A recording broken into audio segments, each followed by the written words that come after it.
Hi, I'm Heather Strotter, and this is A Place of Yes. In each episode, we have honest conversations about grief, the messy parts, the unexpected moments, and the ways we begin to heal. Through heartfelt stories and expert advice, my hope is to offer you comfort, connection, and a reminder that you don't have to navigate this alone. Today, I'm joined by Libby Adams, a radio host in Albany, New York, who you can hear weekday mornings on Fly 92.3. In 2022, Libby lost her mom to cancer, and in this conversation, she shares what it's like to grieve a parent in your 20s, how that loss shaped her identity, and why even the smallest moments, like getting a haircut, can bring up big feelings.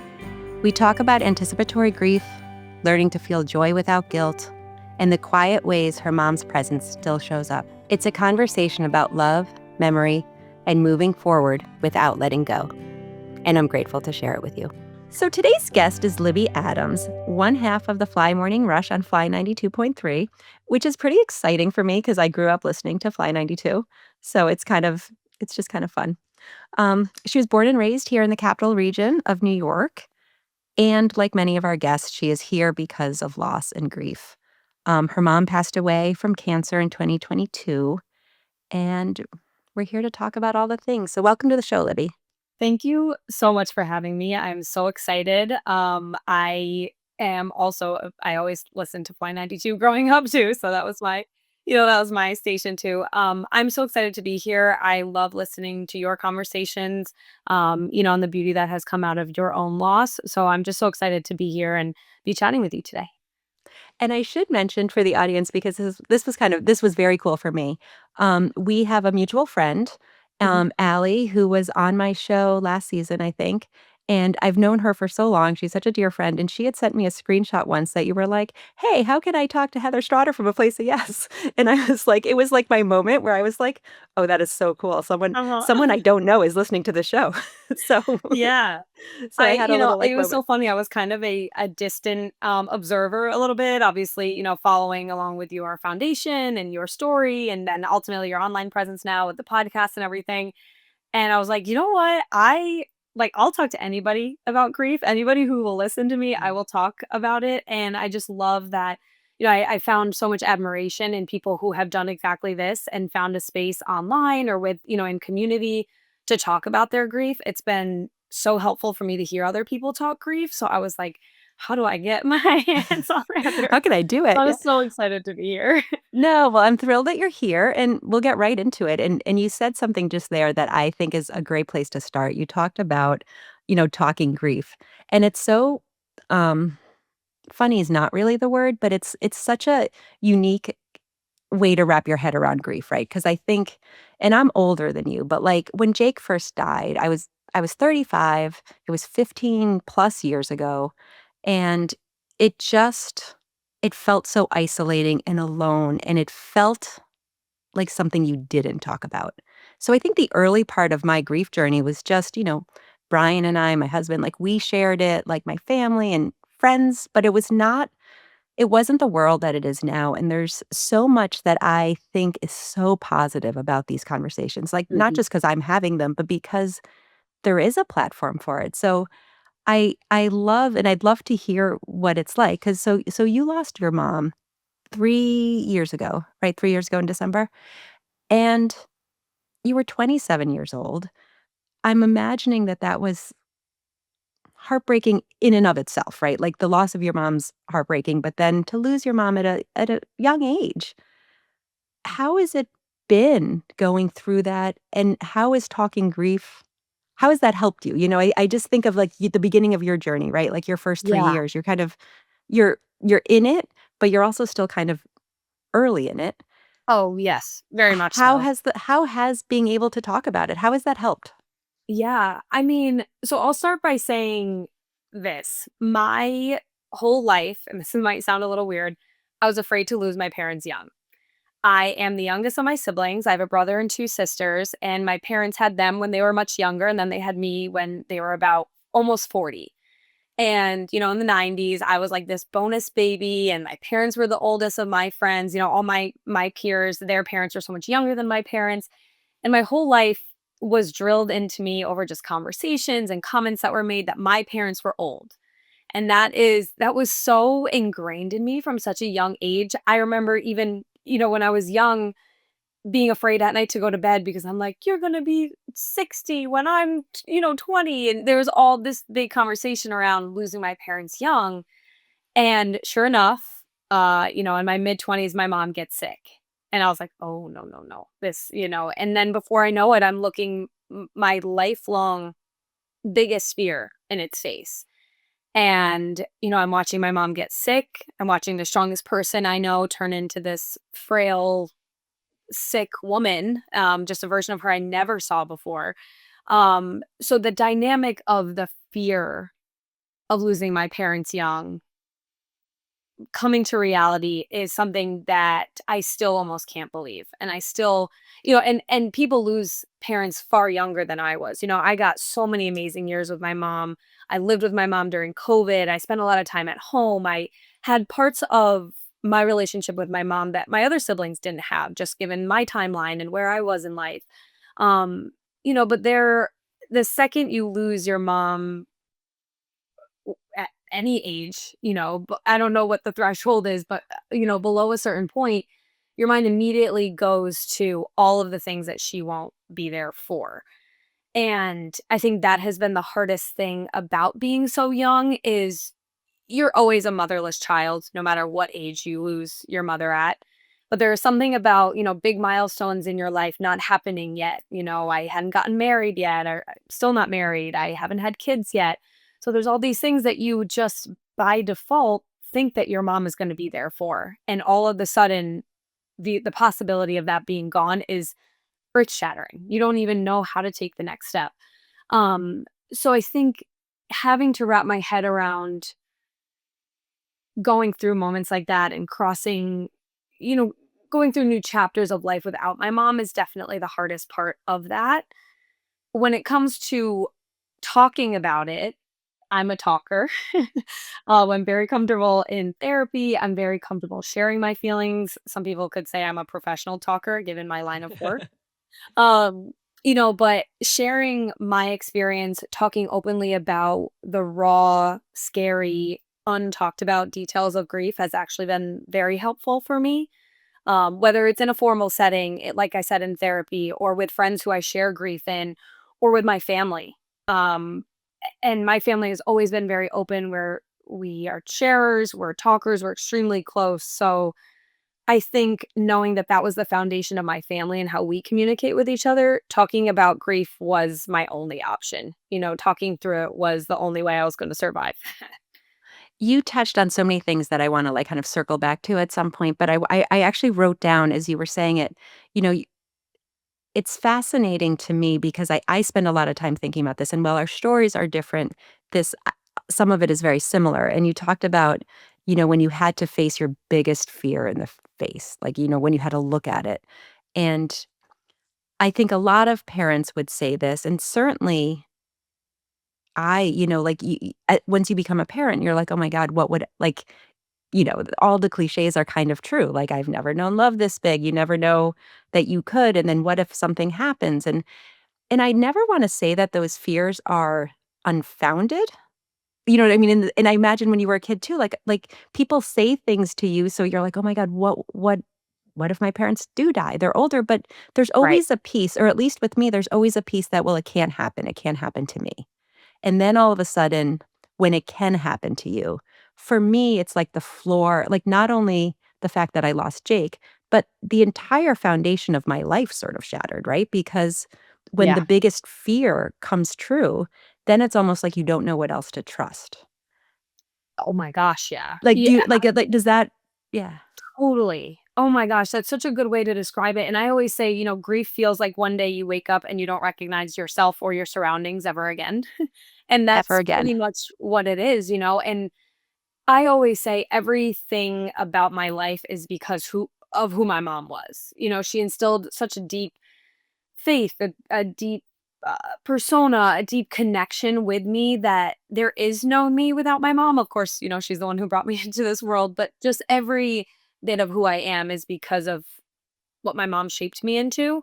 So when that is gone, your definition of self, your direction in life, your confidence, your guidance, all of that goes away. And you literally feel like you are standing in a dark room with none of your senses, no guidance, no materials to help you get out of this dark room. And you have no idea what direction to go in first. And I think that that's the best way. If I had to paint a physical picture of that, that's what it would look like.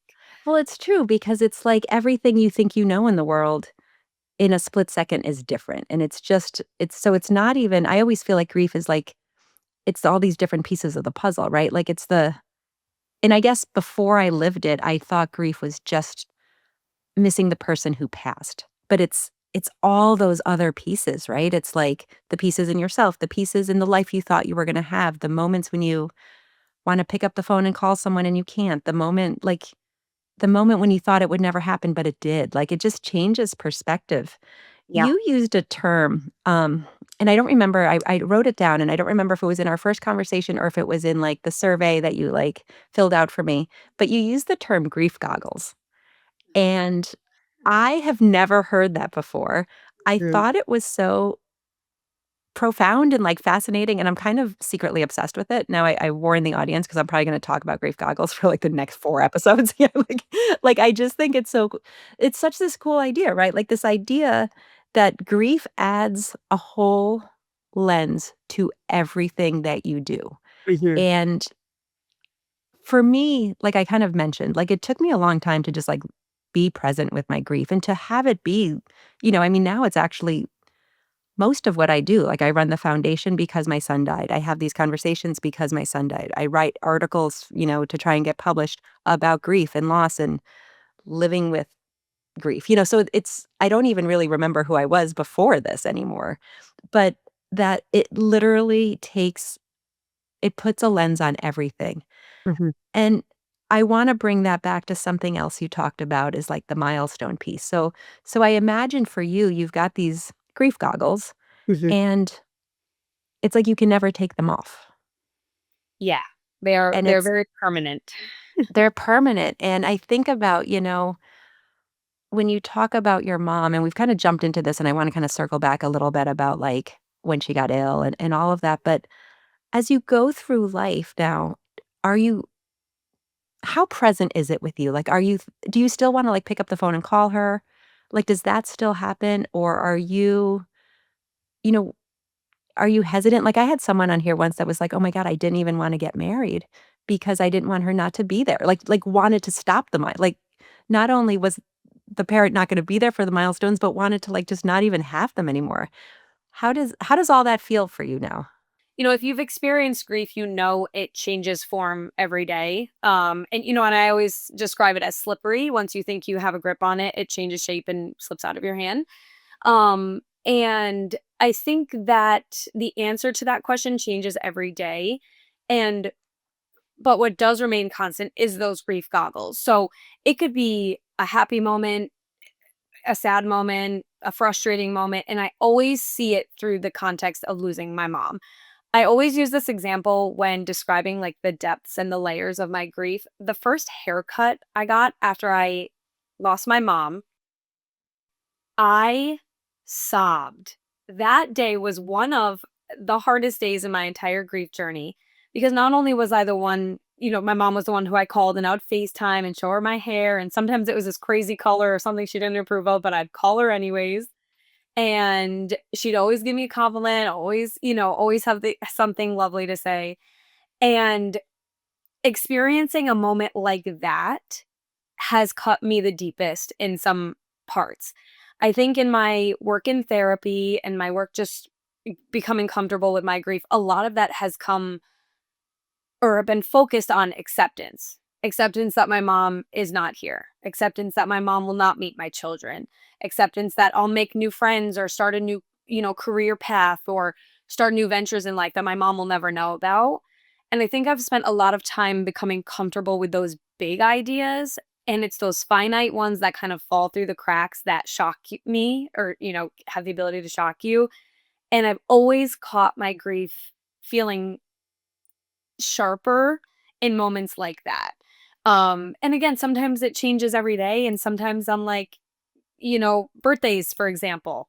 I've kind of come to not really love my birthday now that my mom isn't here. But I just turned 30 in the spring, and my sister and my friends threw this amazing birthday party for me. And I was like, Mom would have thought this was so over the top. She would have laughed. She would have had fun. And of course, I saw it through the fact that my mom wasn't there, but it wasn't that gut punch of like, wow, I can't believe my mom isn't here. I love that answer because that is the perfect example, like and I think that is among one of the hardest things to wrap your head around, right? Like and we talk about it a lot on the show that it's you're almost, like, mentally prepared sometimes for, like, the birthday or Mother's Day or the anniversary of the death, and I have some things like, I've sort of made this pivot in my mind about that recently. But, like, you know to be prepared for those, or at least, like, Yes. anticipate that it could be hard. It's those random moments, like a haircut, like the first Right. haircut, I when you were describing that, like, I can feel that, like, that Mhm. sucks, like, that's the Mhm. worst. Like, Yeah. it's like, with Jake, there was the like, when I got rid of I used to drive a Volvo with him because it was, like, the safest car and blah, blah, blah, blah, blah, and when I got rid of that Volvo, I couldn't I couldn't wrap my head around the fact that like, my next car after that was the red Jeep, but, like, I couldn't wrap my head around the fact that Jake was never going to be in the Jeep, and it was such a, like, mental, barrier that I Mhm. actually was like I had to get it red because I we always associated red with Jake, so I was like, "It had to be red," and Mhm. then I also was like, "I need to change my license plate," and I got a vanity plate that says Jakey. Like, I was grappling so hard with how to Mhm. keep him present in a car. Like, it was just a like, it seemed so weird, and even as I'm talking about it, it's like but it's like you grief can just, like, take those small moments, and it can make them huge. So I Yes. can imagine, like, that haircut or, like and those are the ones you're not prepared for, right? Like, Yeah. you don't see them coming, so you Right. can't brace yourself. Right. And I completely hear what you're saying about the car. I'm such a sentimental person. And I was before I lost my mom. Now I am like times 1,000. So something like that is always where I found my grief like the most glaring at times. And those small moments are also, and I don't know if this has been the case for you, I have an incredible circle. My family, my friends, people have held me up through this entire process more than I ever imagined. But the fact of the matter is people show up for those big moments. People show up for my birthday. People show up for Mother's Day and Christmas and, big moments in my life where my mom is clearly not there. But who do I call after I get my hair cut? Who do I and 100%. it's not a lack of no one being there, it's the fact that my mom isn't there, in those small moments. So I found that that is kind of an added layer to that feeling also is just the sheer amount of people who know about a moment like that. And honestly, if you don't know grief in this depth, you that's something I've learned from experiencing it firsthand. I've had people experience grief that I thought I showed up really well for them, but I was showing up on Mother's Day and Christmas and their birthday and, I didn't realize that those small moments are really where grief lives. And what's hard about those too is I think even as like I said, I've been in this journey a long time. Yeah. Um, but a few years ago in 2023, that's when Ethan, my other son, went to college. And I've talked about this before, and I even, like, wrote a piece that was, like, published on it because it I did not I thought I thought those small moments, like, I thought I knew all of them, right? Like, I knew there'd be hard days, I knew there'd be triggers, I knew there'd be all of the things. What I didn't know was that Ethan going to college and coming back to an empty house absolutely shattered me, like, devastated me, and I never would have seen it coming because of I was so happy for him, he got into the school he want like, this it's a circle of life, like, he was ready, we were ready, like, I had empty nest trips, like, planned, like, all Right. was good, but and even though my mind knew all that, it's like my heart was broken, it was just I couldn't it felt the same way as when Jake died, and even though I could reason that, like, Wow. "Wait, he didn't die, he went to college, he's 2.5 hours away," reasonably, I could say it and make sense of it, but that gut punch Mhm. was wild, and Yeah. there was no one to I couldn't even articulate it to talk to Brian about it, like, it just literally left me I ended up actually writing a letter to Jake because it was, like, the only way that I could get my feeling out in a way that I also didn't feel like a crazy lunatic. Sure. Which most of the time, if you're grieving, you feel like a crazy You feel like lunatic. a crazy lunatic because it's like you're like, "Holy crap, what is wrong Yeah. with my brain? Like, what is it doing?" Yeah. But it's wild, like, those moments, you know? You just Yeah. It is it's bringing up so much for me just hearing you say that. And again, we have very different types of grief, but still so many connections through it. And I think that, my first reaction when you're telling that story about Ethan going to college is I was like, well, it goes to show that joy and grief do in fact exist at the same time, which is one of the hardest things to wrap your head around. And your body, your physical body almost remembers and becomes so impacted by grief that I found those same feelings coming up in other non-grief scenarios because if it's a loss or if it's an emptiness or a void, I went through a pretty serious breakup shortly after my mom had passed, and confusing the feelings between the breakup and the grief and the loss of my mom, that was all so intertwined. And it was hard for me to kind of sort that out because those feelings, they feel the same after a while. When your body experiences something like that in your mind, it's hard to separate the feeling of grief from well, it's like grief yeah. opens up all the emotions, right? Like, all these feelings that you may not have had to tap into previously. So, that Mhm. to me, I think is sort of it. So, you're right, your body has this sort of visceral reaction, and Right. because it's had this big, huge feeling, like, it's it's wild to me because Yeah. like, I was so stuck in it because I was like, "My mind knows this is different." Like, my mind is happy for Ethan, like, I'm thrilled for him, like, but I couldn't it took me, like, days to kind of work it through. It was Yeah. wild. Yeah. Absolutely. I've been exactly there. It's so nuts. I love that you said this, and I actually have this in bold because, you talked about and you just brought it up, like, joy and sadness Mhm. coexist, and I don't until I started having these conversations, I never really had words for that. Like, I would always say it, right? And this might be true for you too. It's definitely true for me. Like, I feel like when people lose a child, I have now become like someone, right? Like, people either reach out because they know I've been there or friends refer people. Like, you kind of become, I don't know, like the voice of your particular kind of grief. Yeah. For sure. But it wasn't so I always knew. I would always say, like, I remember when a friend of mine lost her daughter a couple years ago. She's like, "Am I ever gonna be happy again? Am I ever gonna laugh again?" And I was like, "Yes, you most certainly are, and you're gonna go out, and you're gonna have fun, and you're like, life will go on, and you're gonna feel weird about it at first, but it does." Mhm. And then I started, like, in these conversations, was like, everybody experiences that, and I just love the way, 2 things can be true, right? Like, because I Yeah. think that's so true of so many emotions, so many things. My husband always rolls his eyes because he's like anytime he hears someone else say it, he knows that I'm, like, on his bandwagon and say it, so he's kinda like, "Whatever, Heather, we know 2 things can be true, blah, blah, blah, blah." But True. it's so true, right? Like, and I love like, when you were talking about it before, I kind of almost had this, like, pang of jealousy because I feel like it took me I don't know, a decade to Mm. figure out that it's okay, that 2 things are true, that you can have great joy and great grief, and you don't have to trade one, like, Sure. they can be both equally present. Yeah. Um, how did you figure that out? You know what I mean? I was like a late bloomer with that, so I feel like Well, or not I like a will late say bloomer, but, like, I didn't have the language for it, and sure. I love that it's here. Yeah. Yeah, absolutely. I'll start by saying I am no angel when it comes to really fully, letting myself be happy in moments that are categorically happy or I'm definitely still working out the balance of that. I think I'm trying to tell myself most often so that I don't rob myself of my whole life. Dwelling in my grief in a way.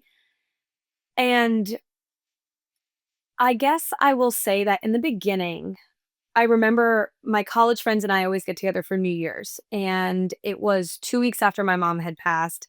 Oh, wow. I was like, "I don't know if I wanna go," like, being with them sounds so appealing because those are my people and they charge my batteries, but it's like, do I have it in me? Do I would just wanna sit at home? And I went, and I remember catching myself laughing and having fun and enjoying my friends and feeling this extreme guilt about being happy or it not shouting my grief to the mountaintops every second of every day.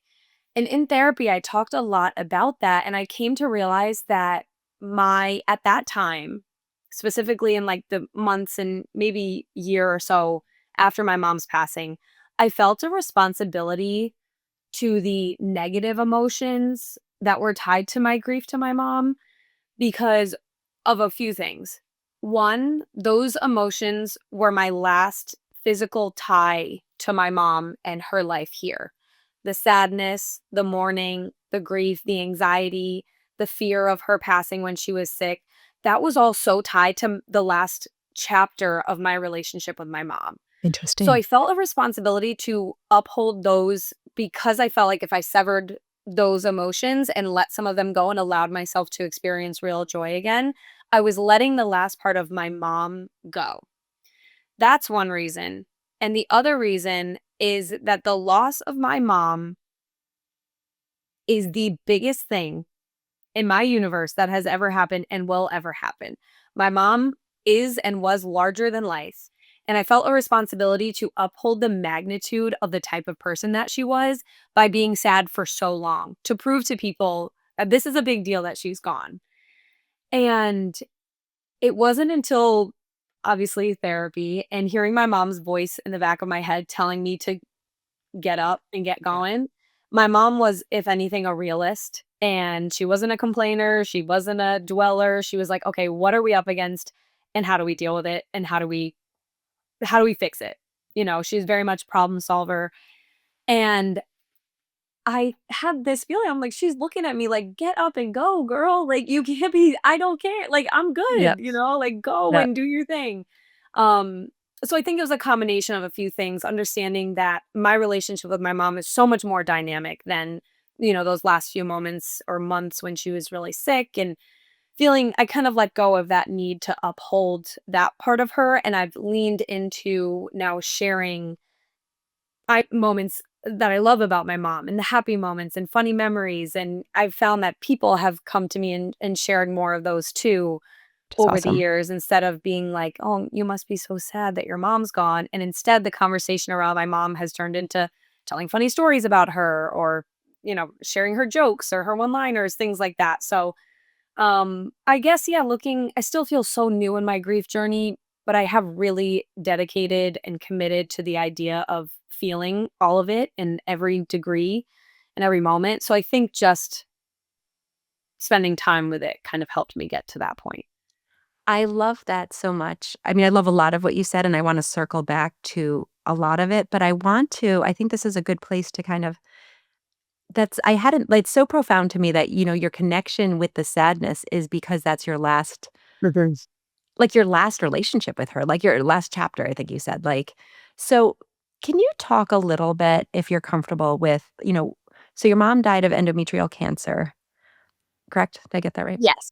Yeah. Yeah. So was she sick a long time? Did it come quick? Like, what was that like? Because I think you had mentioned you had a little bit of, like, anticipatory grief, and, you had talked about, like, the underlying fear that your parents would die young, but also, I think, a cancer diagnosis can just trigger so much. So, do you mind sharing a little bit of, like, the actual like, what Yeah. happened and Yeah, absolutely. So my mom originally was diagnosed with cancer, I believe in 2015, or around then. And it was in her uterus. They did the surgery. They took care of it. She needed no post care, no chemo, no radiation. They were like, "You're good." And was so much not a big deal that she really didn't even tell us that it was cancer at first. She Oh, didn't wow. even really like, it was just like I said, my mom was a realist, so she took care of it, and she was like, "I'm good." My sisters were having kids at the time, so I think she kind of was like, "No reason to alarm them. I'm gonna take care of this and move on with my life." That's very much who my mom was. And then in 2020, she had gone into the emergency room with what she thought was appendicitis, and that's when they found the cancer. The Okay. irony of that is it was the depths of COVID, I was and gonna we were say, all you say 2020 and everyone's yes. like yeah. Right. We were like we always joke, we're like, "Oh, we were so afraid of mom and dad getting COVID, we forgot to worry about them getting cancer." So she got diagnosed in 2020. She started chemo right away, and she responded at first well to chemo. I believe she had 8 rounds the first time, and then she spent about it's crazy, the timeline used to be so ingrained in my head, and now the details become a little foggy. But the better part of a year in remission, Okay. and we thought that Oh, was in it. remission. Yeah. Yeah, we thought, "Okay, that was a blip on her record." She retired during that time. We're like, "Okay, cool, she's gonna get back on track just like she always does because she's her." And she was going for her regular, checkups and everything like that, and then it came back. I wanna say, like, 8 months after she finished chemo. And when I came back, that's when the feeling in the air changed, and a lot of, the conversations around it felt different. The way people showed up were a little bit different. I think when you first get a cancer diagnosis, people flood you. People send the food, they send the cards, they send the balloons, they send, you Yep. know, the stuff comes flying in. And then she's in remission, so okay, that was taken care of. And then when it came back, it felt like really it was like us in our close circle against the world. And again, not to say that people didn't show up, but it just felt a little bit Yeah. more intense. Yeah. Um, and then from there, she had more chemo. She was on an immunotherapy. They were on, this other trial. She had other complications from the cancer and from the treatment. And slowly, she just withered away.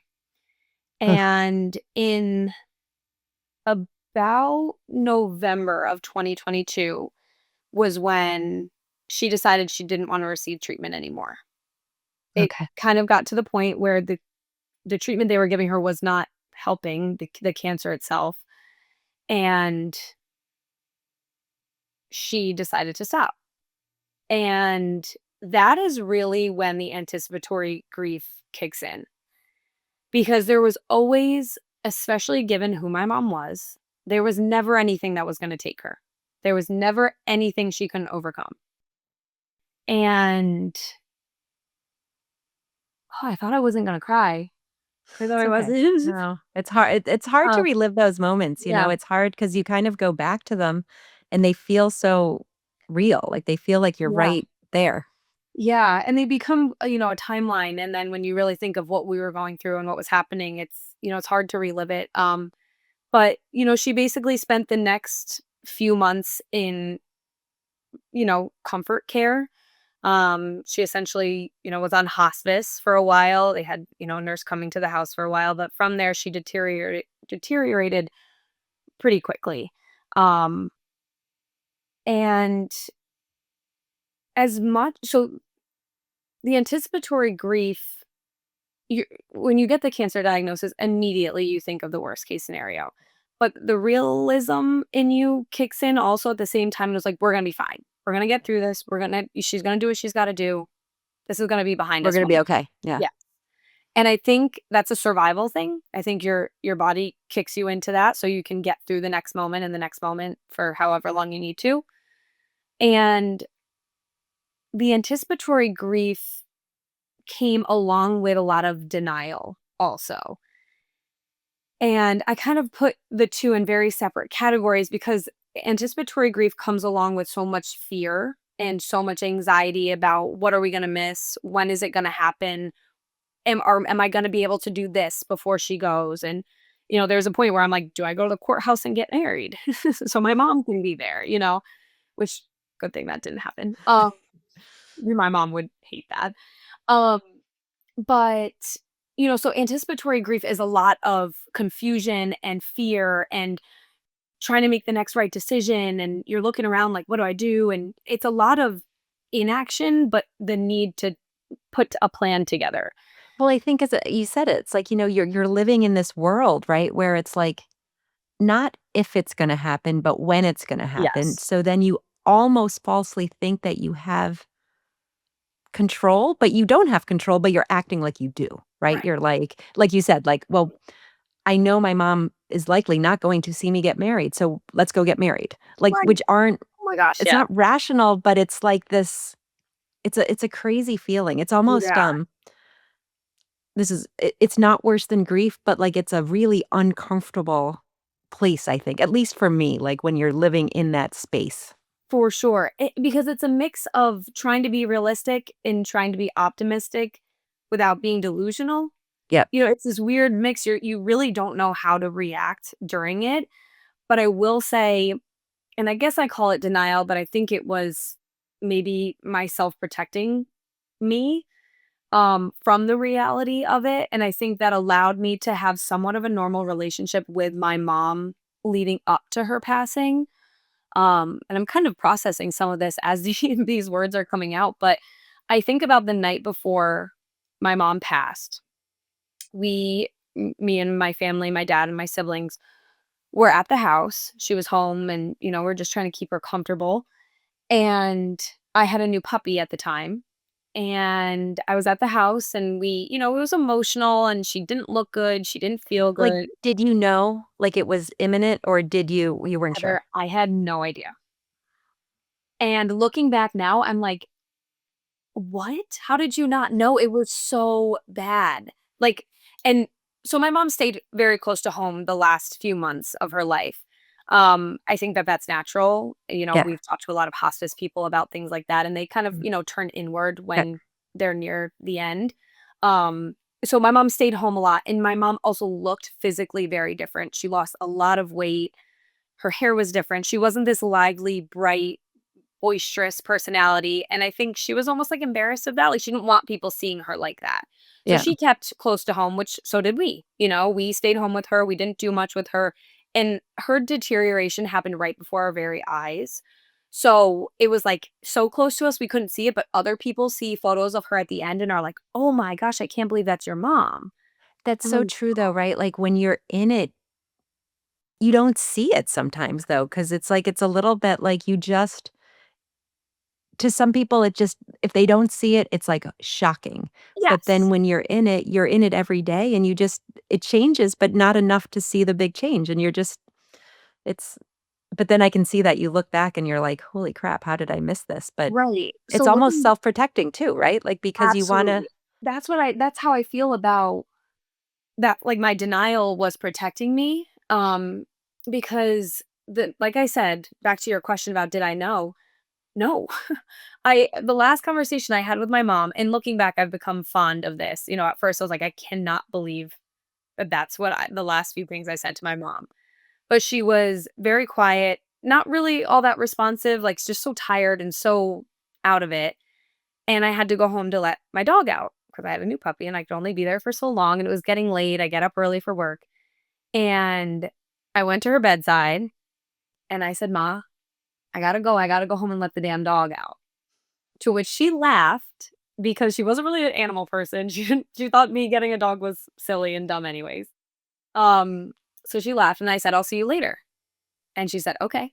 And I said, "I love you." And she said, "I love you back." And that's the last thing I ever said to my mom. And I was like, I cannot believe that that is what the last things I spoke to my mom, but it is actually so perfect. I'm so glad I didn't say anything else. I'm so glad it was completely normal. And my mom actually passed when I wasn't there. The rest of my family was there and I was at work. Because it happened the next morning. And I was like, that is exactly how it was supposed to go.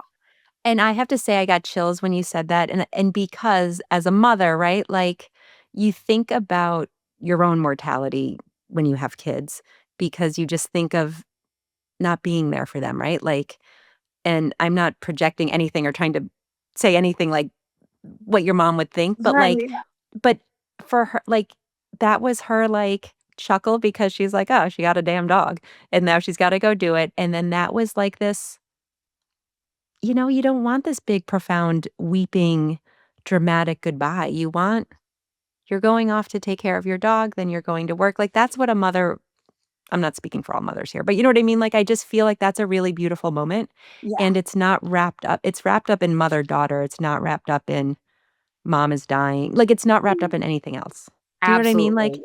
and I think it's Totally. almost her exhibiting some control of an uncontrollable situation, right? Like Absolutely. And my mom always used this analogy, and not to go too far into my mom's momisms here, but she always used the analogy of the spinning plates act in like a circus where you spin the china on the pole and you Yep. keep them all going. And that's how she described parenting, where, the four of us are, if our plates were spinning, it's like, okay, I can leave her alone over there for a little bit. Her plate's Yep. spinning, but this one's like feeling a little wobbly. That one needs a little attention. So she would always, describe us as her spinning plates. And mm, she made sure all of our plates were spinning before she left.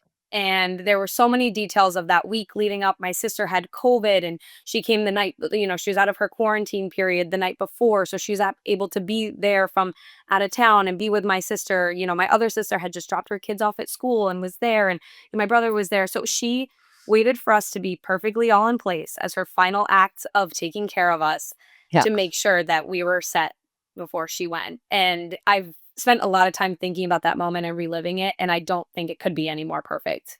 No, and I think it's just, it's like her last act as your mom, right? Like, it's just this, it's not wrapped up in her. I mean, obviously, it's wrapped up in her illness and being sick, but it's not wrapped up in that moment. It's wrapped up in just love you back, like, Yep. all of those things. Yep. I wanna go next because you referenced the next morning she passed and you were at work. Mhm. And one of the things I'm really interested in because I'm interested in kind of like for my own selfish reasons, but just also because I think it's just interesting. Mhm. Your job is pretty public facing, right? Like, you are talking to people every morning. Like, it's one of those jobs where people feel like they know you even though they don't, right? Like, they know this piece of you. How, so she passed while you were at work. What was that like? Like, I'm assuming you found out after you were off the air, but maybe not. Like, what is all of that like? And Yeah. how have you navigated your grief publicly? Yeah. So the story, there's a little bit of background that goes into the story. So my co-host Jake, who we do Which I mornings. love, by the way. I love any Jake. Yeah, of course. Of course. He is married to my first cousin. My Okay. first cousin, Sabrina. Sabrina is my mom's goddaughter. So there's we're very close knit, very close knit family. Did that just happen by coincidence, or Kind of. did you I know each mean, other before, or like yeah. So Jake and I had met years before, and an opportunity came up at the station where, his partner, there was an opening on the show, and I came in and auditioned, and it worked out. We had been kind of talking like, oh, wouldn't it be so amazing for us to do the show together one day? that's But it was awesome. always a pipe dream. And then now It we do it happened. every day, and we can't believe that that's our life. That's awesome. We feel so grateful for it. But so all that to say, we're family over there. So I was at work. Jake and I drive. This is such a crazy story because again, my mom making sure everybody was in place. Um, we drive in together. We carpool in the morning. My dad had called me multiple times when I had gotten off the air, when he knew that our last break was done, and I didn't see my phone. My phone was in my bag or in my pocket. Jake and I are in the car driving home together. And if I found out in that moment, I have no doubt in my mind that Jake would have done an amazing job of being there and handling it. But the implications for that is then now the rest of my family knows what Yep. happened. And, ultimately my mom's sister. And I would hate for her to find out that way. In that way. Yep. Right. So my dad calls me multiple times. I don't see it. Jake and I split ways and I see the missed calls from my dad. So I call him right back. And that's when I found out, when I was by myself, detached from work, with that whole day behind me. I had a little bit of time lined up to take off for the holidays. So again, my mom, like, knowing that I was ready to take some time off. So that's kind of how that went, that, the actual moment. And I always find that so poetic in a way because of just exactly how it happened. It happened exactly how it was supposed to, just like my mom would have it. But when it comes to the actual job itself, um, it has been difficult. I'm so grateful for a job that is fun and exciting and I get to laugh. It is exhausting. And my co-host Jake actually told me something that completely rewired my brain because I was saying, I'm so tired from turning the mics on for 2 minutes and being, goofy, happy, talking about celebrity news or funny stories and, being a jokester. And then immediately the mic shutting off and literally slumping in my chair and being so tired and just the emotional whiplash of trying to handle grief and trying to be funny and be present. And I felt like I owed it to our listeners, to give Yeah. them what they always expected. And when I did come back after my mom passed, I was very, honest and open about what had happened. And, so I've always been authentic on the air in terms of what's really going on in life. Um, but Jake told me something that altered me, and he said, "How lucky are you to have something that does pull you out of it, even if it is for 2 minutes at a time, or maybe you do have to fake it, but it's proving to you that you have the ability to fake it." Some people don't. There's been times where you weren't able to fake it. Um, so I think that has been something that has been replaying in my mind when I start to get exhausted or just feel like I need a break. I'm like, I'm so lucky to have this job where I come in and I laugh and I can be creative and I can tell stories about my mom and I can tell everybody who has a radio about my mom. Um, so I think I'm more grateful than anything that this is my job. I think about if I sat at a desk or in a cubicle and what that would have done to my mental health and just my existence. But there are times where I am actively, Jake and I will talk about real stuff off air and actively wiping tears away from my face while talking about something you would have no idea, like completely Yep. unrelated. Talk about joy and grief existing at the same time. I've really gotten these concrete examples of that where I'm actively crying about my grief and the words that are coming out of my mouth have nothing to do with it. I love that idea. I love what Jake said. I also, when you were talking, it reminded me of a conversation I had with a guest of the show, and it's something I was struggling with. I was struggling with this idea of like, here I am living like very transparent with my grief, like the podcast, like my work, my writing, like, being this like person that people come to when they're struggling with their own grief to talk grief.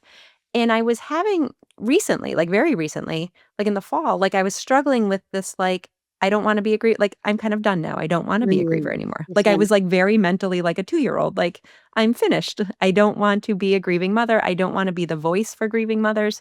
I'm over it. And I was like, how can I go back to just being me? And what this guest said, Rebecca Feinglass, she was like, but Heather, you're always all of it. Like, we're always all of it. So we are and it just it was so s and I knew that, right? Like, I knew that. I've lived 15 years with this grief, but I Mhm. needed the reminder, and it's kind of the same thing, right? Like, you are all of it. Like, you are the person that's crying over your mom not being around, but at the same time sharing a celebrity news gossip Right. BS, you know what I mean? Like, Right. Right. and all of those things, right? It's what we've been talking about this whole thing. 2 things, multiple things can be true, but Right. just the way she said it was exactly what I needed to hear at that time, and Mhm. I've come back to that piece because there's no once you have this loss, right, there's no way to strip away to be who you were or Oh, who yeah. you are without it. It's just who we are now, Yeah. and we are grievers, and I had a guest back a long time ago, and she introduced me to that term, and I use it all the time now because I think it's just it's not a badge, but it's like, hey, it's part of who we are, Mhm. and I do think once you and it's slippery, kind of like you said, right? Like, I spent years being really, like, in tune with my grief, and then just this fall, I was like, I don't know, I was traveling with my friends, and they were talking about, "Oh, can so and so call you because they lost Mm. their kid," and I was just exhausted by being, like, the talk grief girl, like, I just was Mhm. tired of it.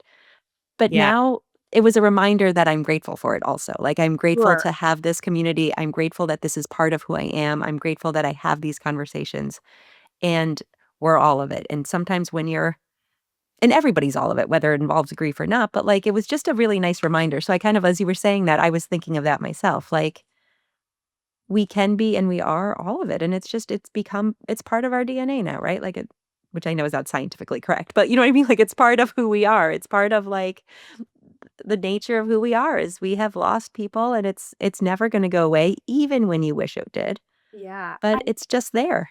I always and this is something that has kind of been helpful for me in processing the fact that it will never go away because sometimes the finality of that is hard to grasp.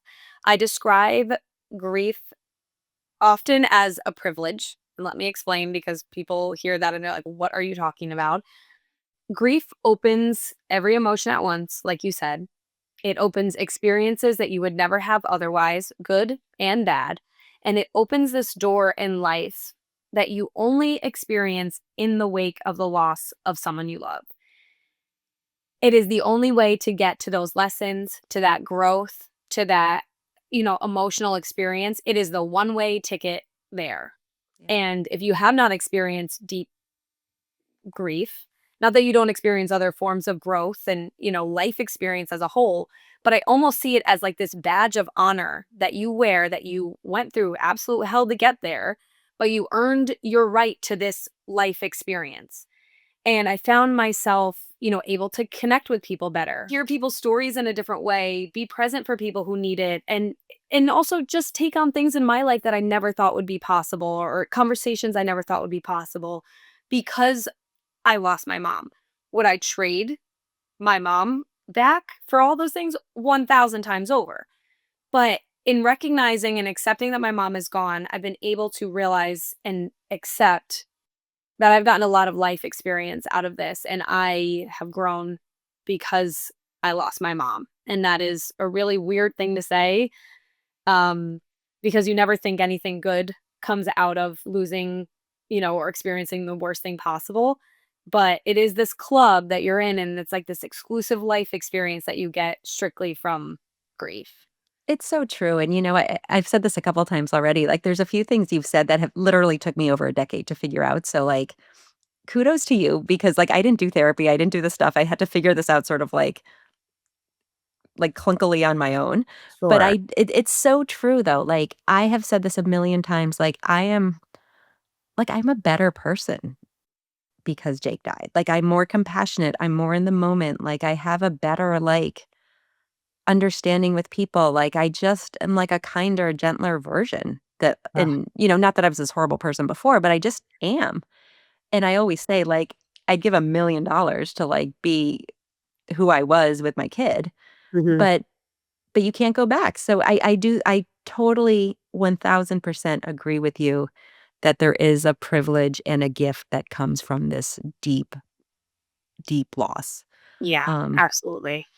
I wanna circle to there was a couple things you said, and I think this is kind of a beautiful place to start to wrap up, like, you talked about hearing your mom's voice in the back of your head, like, kind of, especially in those darker moments when you're like, you didn't you needed the reminder, like, "Get up, like, live, like, it's okay to live, it's okay to have fun," like, all of Mhm. those things. Um, I started when we started recording at home, one of the things I'm sitting on this red couch, and one of the this is, like, one of the sole pieces of furniture left in the house that Mm, Jake was on, mm, and it's on our 3rd floor, and it's just but this couch was where I don't know, like, I'd fall asleep with him, it's where I fed him often, like, when he was first when he was healthy, we had this couch, and then when he had yeah. the seizure and he was sick and all of that, this is, like, some nights it's kind of a funny story, like, it opens up into a horribly uncomfortable, like, sleeper, but, like, Ethan would be little, and he'd be like, "Family sleepover," so the 4 of us would sleep again, like, the mattress was, like, an inch thick, it was horrible, but I sit here on this couch, when I record this podcast and I have these conversations, and it's this corny, but it's, like, one of the ways that makes me still feel like Jake's mom, like, I'm connected. Mhm. And I think about you saying, you hear your mom's voice, like, do you have any places or things or anything where you feel or where you can go to feel extra close to your mom or connected? Oh my gosh, yeah. I will say my mom was so woven into every corner of my life that there's not many areas that I can turn to where I don't feel her there. But the one that stands out the most to me, and it's funny that I'm saying this right now because as I'm about to start the sentence, for the first time, the sun is shining through my window. So my mom is bombarding this interview. I love that. I love But that. I always find my mom in the sun. She was the sun. Her birthday was the summer solstice. She always said it was the longest day of the year because it's the day we get the most sunshine. She always bragged about how, she got the longest birthday. I love She that. was the sun. She lit up every room that she walked into. She lit up people. She guided people. She was the matriarch. She's the oldest of her own 8 siblings. Everybody looked to her for happiness, lightheartedness, guidance, hope. If you were in despair, you were calling my mom. Um, So I always find my mom in the sun. That feeling when you face the sun, even on a cold winter day, which kind of has come synonymous with my mom just losing her in the winter. You know, on a cold winter day where it's a clear blue sky and the sun is shining and you feel the warmth on the back, Yeah. like through your jacket, that is what my mom felt like. Oh, that's so And beautiful. yeah, and so that is really where I feel a deep, profound connection to my mom, and I cannot believe that the sun is shining through on my plants right now in this window. It's really weirding me out. I love that. So I think that's so beautiful. What was your mom's name? Anne Marie. Anne Marie. So I'm happy she's here with us. I love that. Um, I always say too, like, sometimes people don't say their names Mhm. or like they don't want to bring it up. And I'm always like, I try to be cognizant because I love when people like, and you had mentioned this before, like, not bringing it up doesn't make us, forget it happened, right? But Right. instead, when people come up and share stories or talk about your mom or tell you something you didn't know or just any of that, right? It just kind of Yeah. feels good. Yeah. I see people, I've seen, like, videos online of people at a coffee shop will give their person's name just so they can hear it said out loud by someone else, so I always think that that's beautiful I too. had a guest once who did that, and I thought that was so brilliant, and I can't do it because 'cause it'd be weird. I'm like, "Hey, I'm Jake." But, I feel like, "Okay, weir" but I just think it's so cool that there's all these it's one of the things kind of coming full circle in our conversation about talking grief, that when you do have these conversations, they're not more often than not, they're not yes, there's moments when you tear up and there's moments when you get sad and you relive it, but, like, you get these other takeaways and these ideas too of, like, all these other people living with the same, like, heaviness, but finding moments of light, and that's what it is, and whether it's feeling the sun and the sun coming out, because I can tell you, I was out for the better part of the day, and it was the grayest, coldest, ugliest Really? day today. So the fact that the sun is shining, I'm in it. It's your mom. Yeah. Um but I just if you had one thing to offer the audience, like, I love to always kinda give takeaways too. Um, if someone's listening who is early in their grief or doesn't know how to process it, do you have any I hate saying advice, but, like, more like, what's something that got you through some of those early days? Gosh, I'm gonna take I over the whole know. season if I talk about the things I guess what comes to mind, and again, this is what is helpful, is talk about it. Is in every detail of it. The raw details, the things that people don't ask about, find a way to talk about it. Therapy was an incredible tool for me. I know it's not a good fit for everybody, but that was my way to talk about it and it fit in my life. Share the stories, write them down, post the photos, make a part of your home about them, wear their clothes if you have them, or make their favorite meal. Keep your person alive in the way that you live your day-to-day life and tell people about them. That has been I love when I have a scenario that someone doesn't know me or know my mom and I can talk about my mom in first person because they don't know that she's not here. And that has been a little comfort for me to find just a way to be like, "Oh, for this moment and this person's reality, they don't know." And it's comfortable, for a moment to know that, like, "Oh, for now, that For idea is." that moment, yeah. Yeah. I love that, and I Yeah. think that's so true, right? Like, creating these moments that work, Yeah. and for the people listening who are wondering how to support, like, all of those things too, like, don't be afraid to ask, don't be afraid to say their name, like, I Mhm. don't know.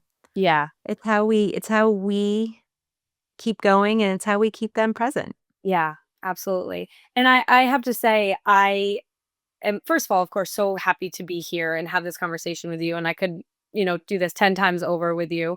And I've just had such an amazing time making some time to talk about it. But I really admire your ability to have these conversations. I look for conversations where I can talk about my mom or talk about grief in general with people, and I feel deeply connected to those who can have those conversations with me.